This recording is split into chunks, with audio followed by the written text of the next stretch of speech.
Hello guys, நம்மளோட சோம்பேறித்தனத்துக்கு ஒரு அளவே இல்லாமல் போய்கிட்டு இருக்கு. அதுவும் இந்த காலத்தில் சொகுசு பெட்டு, வேலை பார்க்குற இடங்கள்ல உள்ள தொழில்நுட்பங்கள், நம்மளோட துணியை துவைக்கணும்னா வாஷிங் மிஷின், இல்லை எங்கேயாவது போகணும்னா காரு, பைக்கு இப்படின்னு எல்லாமே ஈஸியாச்சு. அதனாலேயே நம்மளோட சோம்பேறித்தனமும் எல்லையை மீறி போய்கிட்டு இருக்கு. ஜப்பானிய மக்களை பார்த்துருக்கீங்களா? அவங்களோட வாழ்வாதாரமே வித்தியாசமானதாக இருக்கும். அங்கெல்லாம் கிட்டத்தட்ட சராசரியான மக்களே 120 வருஷங்களுக்கு மேலே வாழ்கிறாங்க. ஆனால் இதுவே நம்ம ஊரில் 50 வயசை தாண்டது ரொம்ப கஷ்டம். இப்படி அவங்களோட உடலும் மனமும் ஈவன் அவங்களோட பொலிவான தோற்றத்துக்கான காரணம் என்ன அப்படிங்கிற சந்தேகம் நம்மள பல பேருக்குள்ள கண்டிப்பாக இருந்திருக்கும். தலைமுறையா இவங்க மட்டும் ஒரு சக்சஸ்ஃபுல்லான ஜென்ரேஷனை கட்டமைக்கிறாங்களே, இவங்க மட்டும் ஏதாவது வித்தியாசமான வித்தைகளை வச்சிருப்பாங்களா அப்படின்னு நம்ம நிறைய நேரங்களை நினைச்சிருப்போம். இதுக்கான காரணம் என்னன்னா, அவங்க உணவு, கலாச்சாரம் இது எல்லாமே வித்தியாசமான முறைகள்ல இருக்கு. இவங்க கிட்ட இருக்க வித்தியாசமான டெக்னிக்ஸ் தான் அவங்கள சூப்பரான லைஃபை வாழ வைக்குது. இதன் மூலமா அவங்களால பல புதிய ஐடியாஸை உருவாக்க முடியுது, வலிமையான குடும்பங்களையும் கட்டமைக்க முடியுது. ஸோ அதனால தான் இன்னைக்கு நம்ம சோம்பேறித்தனத்தை துரத்தி நம்ம வாழ்க்கையவே அழகா மாற்றக்கூடிய 10 ஜப்பானிய முறைகளை தான் பார்க்க போறோம். ஸோ அதுக்கு முன்னாடி இப்பதான் நம்ம சேனலுக்கு நீங்க புதுசா வந்திருக்கீங்க அப்படின்னா நம்ம சேனலை சப்ஸ்கிரைப் பண்ணி பக்கத்தில் உள்ள பெல் ஐக்கானை கிளிக் பண்ணிக்கோங்க. வாங்க ஸ்ட்ரெயிட்டா வீடியோக்குள்ள போலாம்.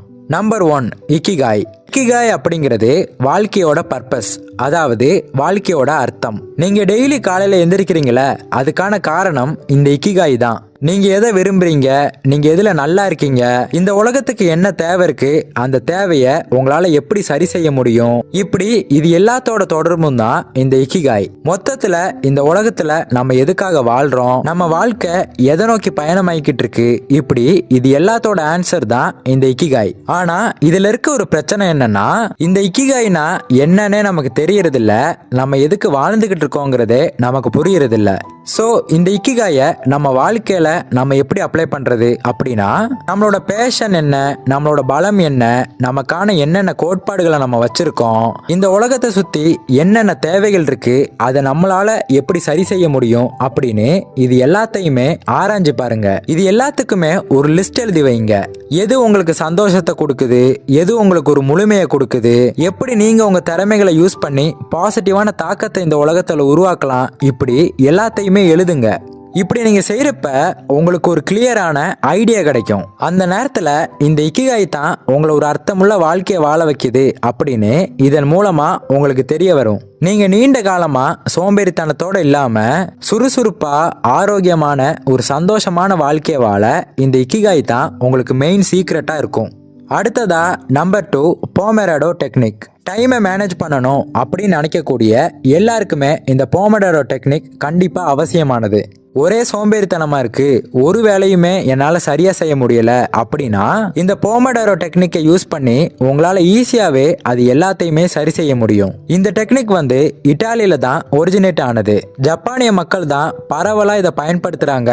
இதை யூஸ் பண்ணி நிறைய மாற்றத்தையும் ஃபீல் பண்ணியிருக்காங்க.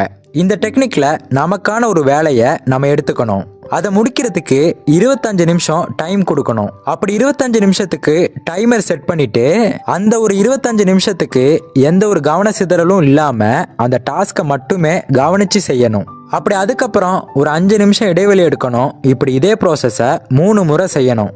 அதாவது முதல் 25 நிமிஷம் வேலை பார்க்குறோம், 5 நிமிஷம் பிரேக் எடுக்கிறோம். அடுத்த 25 நிமிஷம் வேலை பார்க்குறோம், 5 நிமிஷம் டைம் கொடுக்குறோம். அடுத்த 25 நிமிஷம் வேலை பார்க்குறோம், அடுத்த 30 நிமிஷத்துக்கு பிரேக் எடுக்கிறோம். இப்படி இதே ப்ராசஸை திரும்ப பண்ணணும். இப்படி பண்ணும்போது நம்ம ஆசைப்பட்ட மாதிரியே அந்த வேலையவும் முடிக்க முடியும், அதுக்கான இடைவெளியும் நம்மளால எடுத்துக்க முடியும். இப்படி இந்த மெத்தடை பயன்படுத்தி நம்ம கான்சன்ட்ரேஷனை அதிகப்படுத்தலாம். இதன் மூலமா இந்த வேலை முடியவே மாட்டேங்குது, வெறுப்பா இருக்கு இப்படிங்கிற மனசோர்வு உங்களுக்கு இருக்கவே இருக்காது. அதே மாதிரி சோம்பேறித்தனமும் உங்களுக்கு இருக்கவே இருக்காது. இந்த டெக்னிக்கை நம்ம ஃபர்ஸ்ட் டைம் ஃபாலோ பண்ணாலே கிட்டத்தட்ட 1 மணி நேரமாவது நம்மளால முழுமையா வேலை பார்க்க முடியும். இதுக்காக நீங்க பெரிய வேலையை தான் செய்யணும் அப்படின்னு இல்லை. உங்களோட துணியை மடிச்சு வைக்கிறதா இருக்கலாம், இல்ல உங்க ரூமை கிளீன் பண்றதா இருக்கலாம். இப்படி ஒரு சின்ன வேலையா இருந்தாலும் அதுக்காக ஒரு டைமை செட் பண்ணிட்டு அதை கான்சென்ட்ரேட்டடா பண்ணணும். இப்படி இதை செய்யும் போது போக உங்களால பெரிய வேலையை கூட இந்த டெக்னிக்கை ஃபாலோ பண்ணி ரொம்ப ஈஸியா செஞ்சு முடிக்க முடியும். அடுத்ததா நம்பர் 3 ஹரா அச்சிபு. இது ஜப்பானிய சாப்பாட்டு முறை. காலையில ராஜா மாதிரி சாப்பிடணும், பகல்ல மந்திரி மாதிரி சாப்பிடணும், நைட்டு பிச்சைக்கார மாதிரி சாப்பிடணும். இதுதான் முன்னோர்கள் நம்ம கிட்ட சொன்ன விஷயம். ஆனா உண்மையாவே என்ன நடக்குதுன்னா நம்ம இதை தலைகீழா செஞ்சுக்கிட்டு இருக்கோம். ஸோ இந்த ஹரா அச்சிபு இந்த கான்செப்ட்ல நம்ம மைண்ட்ஃபுல்லா சாப்பிடணும், அளவோட சாப்பிடணும். எப்படின்னா 80% மட்டும்தான் நம்ம வயிறு ஃபுல்லாகணும். அதுக்கு மேல ஒரு வாய் கூட நம்ம சாப்பிடக்கூடாது. இப்படி செய்யறப்போ எனர்ஜி லெவல் சூப்பரா பேலன்ஸ் ஆகும், சோம்பேறித்தனம் உங்களுக்கு இருக்கவே இருக்காது. அடுத்ததா நம்பர் 4 கேமன். எந்த சூழல் வந்தாலும் பொறுமையையும் கண்ணியத்தையும் கைவிடாம இருக்கிறது. அதாவது எல்லா நேரங்கள்லையும் வலிமையோட இருக்கணும். உடல் வலிமை மட்டும் இல்லாம மன வலிமையோடையும் இருக்கணும். நீங்க ரியாக்ட் பண்ணக்கூடிய விஷயங்கள்ல கட்டுப்பாடோட இருக்கணும். எவ்வளவு கடினமான சூழ்நிலை வந்தாலும் விடாமுயற்சி, சுய ஒழுக்கம் இதை கைவிட்டவே கூடாது. எத்தனை முறை நீங்க கீழே விழுந்தாலும் எந்திரிக்கணும், கிவ் அப் பண்ண கூடாது. இப்போ நீங்க சமீப காலமா ஃபேஸ் பண்ணக்கூடிய விஷயங்கள் எதெல்லாம் இருக்கோ அதை நோட் பண்ணுங்க. அதை பொறுமையா கண்ணியத்தோட கையாளுங்க. இதன் மூலமா உங்க செயல்கள், ஆட்டிடியூட் இது எல்லாத்தையுமே உங்களால கட்டுப்படுத்த முடியும். இப்படி நீங்க கட்டுப்படுத்துறதாலேயே உங்களோட மன வலிமையை நல்லா டெவலப் பண்ணவும் முடியும். அடுத்ததா நம்பர் 5 கைசன். கைசன் அப்படிங்கிறதுக்கான அர்த்தம் தொடர் முன்னேற்றம். முன்னேறணும் அப்படிங்கிறதையே எண்ணமா வைக்கணும். எப்பெல்லாம் நமக்கு ஐயோ சரியில்லையே, நம்ம தப்பான வழியில போய்கிட்டு இருக்கோமோ அப்படின்னு தோணுதோ அப்பெல்லாம் நம்ம வாழ்க்கையில ஒரு சின்ன சின்ன மாற்றத்தையாவது நம்ம ஏற்படுத்தணும். பர்சனலான முன்னேற்றமா இருந்தாலும் சரி, பிசினஸ்ல முன்னேற்றமா இருந்தாலும் சரி, இது எல்லாத்துக்குமே ஒரு சின்ன சின்ன முன்னேற்றத்தை நம்ம ஏற்படுத்தணும். இதன் மூலமா லாங் டேர்ம்ல நம்ம எதை அடைய நினைக்கிறோமோ அதை நம்மளால அடைய முடியும். உங்க வாழ்க்கையில எந்த பகுதியில உங்களுக்கு முன்னேற்றம் தேவைப்படுதுன்னு பாருங்க. உங்க இலக்குகளை மொத்தமா வைக்காம சின்ன சின்னதா பிரிச்சு வைங்க. அந்த சின்ன சின்ன இலக்குகளை அடையிறதுக்கு கொஞ்சம் கொஞ்சமா உழைக்க ஆரம்பிங்க. ஒரேதா பெரிய பெரிய மாற்றங்களை ஏற்படுத்துறத விட சின்ன சின்ன மாற்றங்களை ஏற்படுத்த முயற்சி பண்ணுங்க. நீங்க ஏற்படுத்துற சின்ன சின்ன மாற்றத்தையும் உங்களோட மோட்டிவேஷனா பாருங்க, அதை கொண்டாடுங்க. இப்படி இதையே நீங்க ஃபாலோ பண்றப்போ உங்க வில் பவர் ஸ்ட்ராங் ஆகும், உங்க மைண்ட் செட் ரொம்ப டெவலப் ஆகும். இதன் மூலமா உங்க வாழ்க்கையோட எல்லா பகுதியிலையுமே உங்களால முன்னேற்றத்தை பார்க்க முடியும். அடுத்ததா நம்பர் 6 ஷூ ஹாரி. இத கத்துக்கிறதுக்கான ஆர்வம் அப்படின்னு சொல்லுவாங்க. ஒரு மாணவன் எப்ப கத்துக்கிறதுக்காக தயாராகிறானோ அப்ப ஆட்டோமேட்டிக்காவே அதுக்கான ஆசிரியர் அவன் கண்ணு முன்னாடி வந்து நிற்பாங்க. ஏன்னா அவனோட அந்த ஆர்வமே அதுக்கான ஆசிரியரை ஈர்த்து கொண்டு வந்து சேர்த்துரும். ஸோ எப்பவுமே நம்ம கத்துக்கிறதுக்கு ஆர்வம் காட்டணும். அதுதான் நம்ம கத்துக்கிறதுக்கான சூழலை நமக்கு உருவாக்கி தரும். இந்த டெக்னிக்கை வியாபாரம், கல்வி, சுய முன்னேற்றம் இப்படி பல இடங்கள்ல நம்மளால பயன்படுத்த முடியும். ஒவ்வொரு விஷயங்களையும் கத்துக்கிட்டு அதுல மாஸ்டர் ஆகிறதுக்கான ஸ்டேஜ் தான் இந்த ஷூ ஹாரி கான்செப்ட். உங்ககிட்ட இல்லாத ஏதாவது ஒரு ஸ்கில் இருக்கும். உதாரணத்துக்கு உங்களுக்கு மேக்ஸ் வரலன்னு வச்சுக்குவோம். மேக்ஸ் இல்லாத எந்த ஒரு ஃபீல்டுமே கிடையாது. அத்தியாவசியமான வாழ்க்கையை வாழவும் அடிப்படையான நம்மளோட தேவைகளை பூர்த்தி பண்ணவும் இந்த கணக்கு அப்படிங்கிறது முக்கியமானது. ஸோ இந்த மேக்ஸோட முக்கியத்துவத்தை முதல்ல நீங்க புரிஞ்சுக்கணும். இந்த மேக்ஸை நீங்க பேசிக்ல இருந்து கத்துக்கவும் ஆரம்பிக்கணும். அப்படி அந்த பேசிக்கை நீங்க வலுப்படுத்திக்கிட்டாலே பெரிய பெரிய மேக்ஸ் எல்லாம் கூட உங்களுக்கு ஈஸியாவே வந்துடும். இப்படிதான் எந்த ஒரு விஷயமா இருந்தாலும் சரி, மற்றவங்க சொல்லி கொடுக்குற விஷயங்களை நீங்க பேசிக்ல இருந்து கத்துக்கிட்டு அதுக்கப்புறம் நமக்குன்னு ஒரு ஸ்டைலா அதை கிரியேட் பண்ணணும். இப்படி நம்ம எந்த ஃபீல்டை சூஸ் பண்றோமோ அந்த ஃபீல்டில் நம்ம மாஸ்டர் ஆகி அதில் நம்ம கிரியேட்டிவிட்டியை காட்டுறது தான் இந்த டெக்னிக். அடுத்ததா நம்பர் 7 மொட்டாய் நாய். என்னன்னா இப்ப இருக்கக்கூடிய எல்லாமே அதிகமா செய்யக்கூடிய தப்பு என்னன்னா அதிகமா வேஸ்ட் பண்றது. இது என்ன 10 ரூபா தானே போயிட்டு போகுது அப்படின்னு 10 ரூபா பொருளை கூட நம்ம வீணாக்குறோம். ஒரு பொருள் 10 ரூபாவா இருந்தாலும் சரி, 100 ரூபாவா இருந்தாலும் சரி, அதுக்கான மரியாதையை நம்ம கொடுத்துதான் ஆகணும். அது கிடைச்சதுக்கான நன்றியை நம்ம காட்டி தான் ஆகணும். அதை விட்டுட்டு இவ்வளவுதானே 10 ரூபா தானே அப்படின்னு உதாசீனப்படுத்தக்கூடாது. ஏன்னா நாளைக்கு அது கூட உங்ககிட்ட இல்லாம போறதுக்கான வாய்ப்புகள் இருக்கு. ஸோ இனிமே நீங்க எந்த ஒரு பொருளை வேஸ்ட் பண்ணாலும் அது உங்களுக்கு உறுத்தணும். அதை நினைச்சு நீங்க வருத்தப்படணும். இப்படி இந்த வருத்தமோ குற்ற உணர்ச்சியோ உங்களை இனிமே அந்த பொருளை வேஸ்ட் பண்ணவே விடாது. கிடைக்கிற ஒவ்வொரு பொருளையும் மதிக்கணும். அதுக்கான முக்கியத்துவத்தை நம்ம கொடுக்கணும். சுத்தி பாருங்க, ஏதாவது நீங்க வேஸ்ட் பண்றீங்களான்னு பாருங்க. அது ஒரு பொருளா தான் இருக்கணும் அப்படின்னு கிடையாது. உங்களோட நேரம், எனர்ஜி இப்படி எந்த ஒரு பொருளா இல்லாத விஷயங்களா இருந்தாலும் கூட அதை நீங்க வேஸ்ட் பண்ணக்கூடாது. இப்படி நீங்க வேஸ்ட் பண்ணக்கூடிய எல்லாத்தையுமே நோட் பண்ணுங்க. அப்படி ஆல்ரெடி அதை நீங்க வேஸ்ட் பண்ணிக்கிட்டு இருந்தீங்கன்னா அதை நினைச்சு வருத்தப்படுங்க. இனிமே இதை நான் செய்ய மாட்டேன் இப்படின்னு இனி வரக்கூடிய நாட்கள்ல எதையுமே வீணாக்காம வாழ பழகுங்க. அடுத்ததா நம்பர் 8, வாபி சாபி. குறைகளை கொண்டாடணும். இந்த உடலா இருந்தாலும் சரி, இந்த உடலை சுத்தி இருக்கக்கூடிய விஷயங்களா இருந்தாலும் சரி, இது எல்லாமே இயற்கை நமக்கு கொடுத்த ஒரு விஷயம்தான்.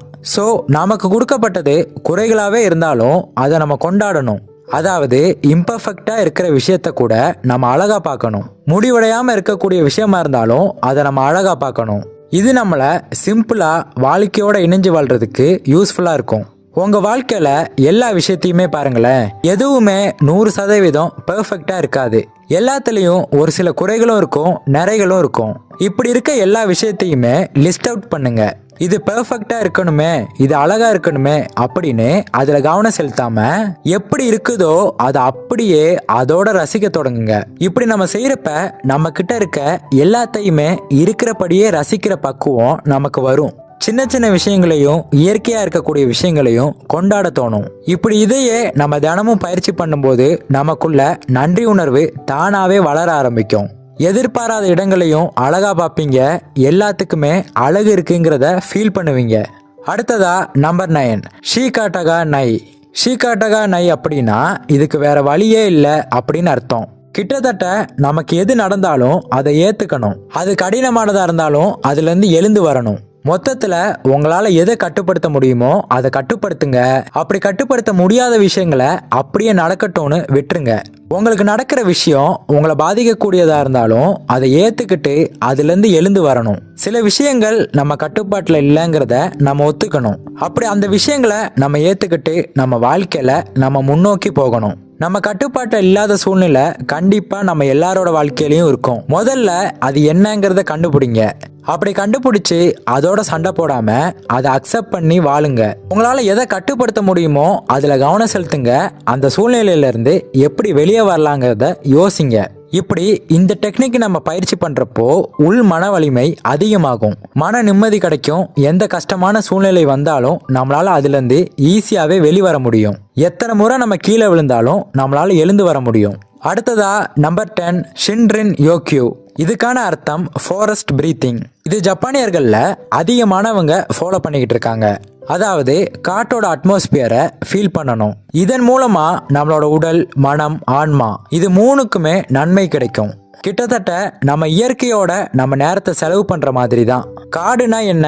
மரம், செடி, கொடி, பறவைகள், விலங்குகள், பறவையோட சத்தம், விலங்குகளோட சத்தம், இது எல்லாமே தான். பச்சை பசேல்னு இருக்கிற மரங்களும் செடிகளும் பூத்து குலுங்குற பூக்களும் இது எல்லாமே நிறைஞ்சிருக்க இந்த காடை நம்ம ரசிக்கணும். அதுல இருக்க சின்ன சின்ன விஷயங்களையும் ரசிச்சு இந்த இயற்கையோட நம்ம ஒன்னா இணைஞ்சு நடக்கணும். இதன் மூலமா இது நம்ம உடலையும் சரி ஆன்மாவையும் சரி குணமாக்கும். ஸோ வாரத்துல 3 முறை பார்க்லயோ இல்ல ஏதாவது ஒரு தோட்டத்திலேயோ இல்ல வயல்லையோ 20 நிமிஷம் கண்டிப்பா நீங்க செலவு செய்யணும். சுத்தி இருக்க எல்லாத்தையுமே நீங்க ஃபீல் பண்ணணும். ஸோ இனிமே நீங்க காட்டுக்கு போற வாய்ப்பு கிடைச்சா அதை கண்டிப்பா விட்டுறாதீங்க. ஸோ அவ்வளோதான். எப்படி சாப்பிடணும்னு சொல்லியாச்சு, எப்படி அழகை ரசிக்கணும்னு சொல்லியாச்சு, எப்படி நம்ம நேரத்தை நம்ம மேனேஜ் பண்ணணும் அப்படின்னு சொல்லியாச்சு. ஸோ இப்போ பார்த்த இந்த 10 ஜப்பானிய முறையை மட்டும் நீங்கள் டெய்லி ஃபாலோ பண்ணுங்க. கண்டிப்பாக உங்கள் வாழ்க்கையில் ஒரு பெரிய மாற்றத்தை நீங்கள் பார்ப்பீங்க. ஸோ இந்த வீடியோ உங்களுக்கு யூஸ்ஃபுல்லாக இருந்திருக்கும் நம்புகிறேன். அப்படி யூஸ்ஃபுல்லாக இருந்தால் இந்த வீடியோக்கு லைக் பண்ணுங்கள், உங்கள் ஃப்ரெண்ட்ஸ் அண்ட் ஃபேமிலி மெம்பர்ஸுக்கு ஷேர் பண்ணுங்கள். அப்புறம் மறக்காமல் நம்ம சேனலை சப்ஸ்கிரைப் பண்ணி பக்கத்தில் உள்ள பெல் ஐக்கானை கிளிக் பண்ணிக்கோங்க. இன்னொரு இதே மாதிரியான யூஸ்ஃபுல்லான இன்ஃபர்மேஷனோட உங்களை வந்து மீட் பண்ணுறேன். தேங்க்ஸ் ஃபார் வாட்சிங்.